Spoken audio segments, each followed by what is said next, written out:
Assalamualaikum warahmatullahi wabarakatuh. Sahabat beriman, terima kasih telah berkunjung ke channel Andrian Mars. Salah satu tanda-tanda datangnya hari kiamat adalah keluarnya Dajjal. Rasulullah SAW juga telah mengingatkan umatnya akan keluarnya Dajjal sebelum hari kiamat. Para nabi sebelumnya juga telah memperingatkan mengenai peristiwa akhir zaman ini. Ketika hal itu terjadi, maka semua manusia tengah diuji dan dihadapkan dengan fitnah terbesar akhir zaman, yaitu fitnah Dajjal. Dajjal akan muncul dan tinggal di bumi selama 40 hari. Bagaimana disebutkan dalam hadis riwayat Imam Tirmizi dan Imam Muslim. Dari Nawas bin Sim'an al-Kilabi radhiyallahu anhu berkata, Rasulullah SAW menyebutkan tentang Dajjal. Sampai kita berkata, "Ya Rasulullah, berapa lama dia di bumi?" Rasul menjawab, "Selama 40 hari. Hari seperti setahun, hari seperti sebulan, dan sehari seperti seminggu. Dan seluruh hari-harinya seperti hari-hari kalian."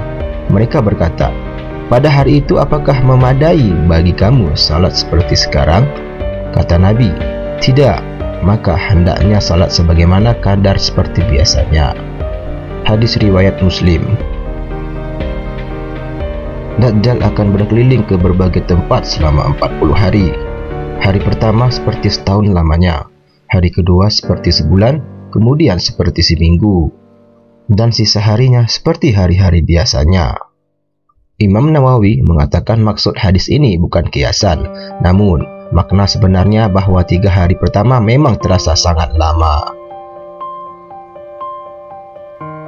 Selama tinggal di bumi, apa saja yang Dajjal lakukan?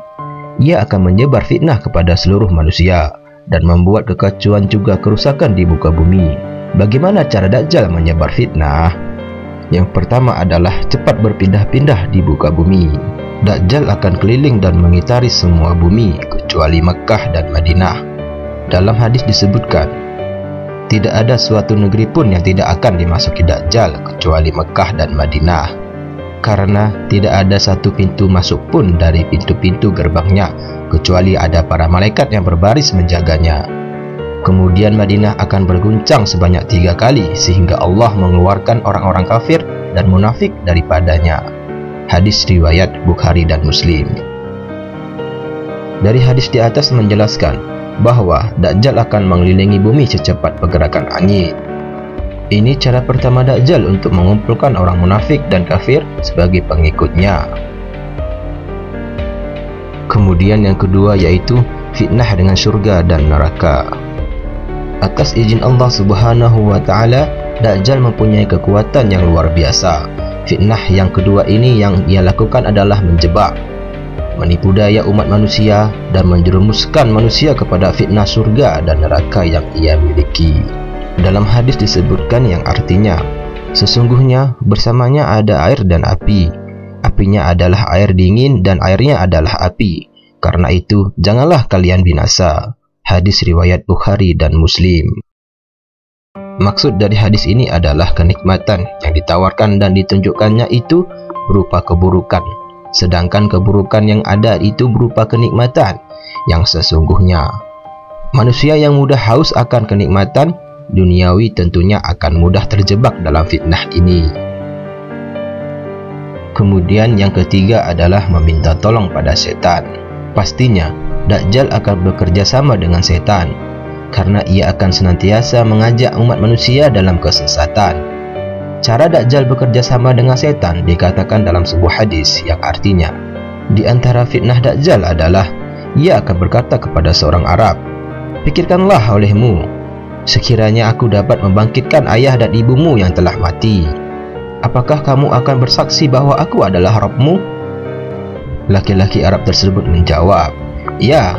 Kemudian muncullah setan yang menjelma di hadapannya dalam bentuk ayah dan ibunya. Maka keduanya berkata, "Wahai anakku, ikutilah ia, sesungguhnya dia adalah Rabbmu." Syahih Al-Jami' Asy-Syagir. Kemudian yang keempat yaitu benda mati dan hewan patuh akan perintah Dajjal. Dajjal memerintahkan benda mati dan hewan dan mereka akan mematuhinya. Itu karena izin Allah. Tidak ada yang dapat mengatur semua makhluk dan isi benda yang ada di bumi ini kecuali Yang Maha Kuasa. Bagi manusia yang kafir dan juga lemah imannya akan terpedaya oleh fitnah yang satu ini. Ia mendatangi kaum dan menyeru mereka. Mereka menerimanya. Ia memerintahkan langit agar menurunkan hujan. Lalu langit menurunkan hujan. Ia memerintahkan bumi agar mengeluarkan tumbuh-tumbuhan. Lalu bumi mengeluarkan tumbuh-tumbuhan. Lalu binatang ternak mereka pergi dengan punuk yang panjang, lambung yang lebar, dan kantong susu yang berisi. Lalu kehancuran datang. Lalu ia berkata padanya, keluarkan harta simpananmu. Lalu harta simpanannya mengikutinya seperti lebah-lebah jantan. Hadis riwayat Muslim. Dan yang terakhir, yang kelima adalah Dajjal akan membunuh pemuda. Rasulullah Shallallahu Alaihi Wasallam pernah membicarakan tentang fitnah yang satu ini. Beliau bersabda, yang artinya, Dajjal datang dan diharamkan masuk jalan Madinah. Lantas ia singgah di lokasi yang tak ada tumbuhan dekat Madinah. Kemudian ada seorang yang mendatanginya, yang ia adalah sebaik-baik manusia atau di antara manusia terbaik. Dia berkata, saya bersaksi bahwa engkau adalah Dajjal yang Rasulullah Sallallahu Alaihi Wasallam telah ceritakan kepada kami. Kemudian Dajjal mengatakan, apa pendapat kalian jika aku membunuh orang ini lantas aku menghidupkannya? Apakah kalian masih ragu terhadap perkara ini? Mereka menjawab, tidak.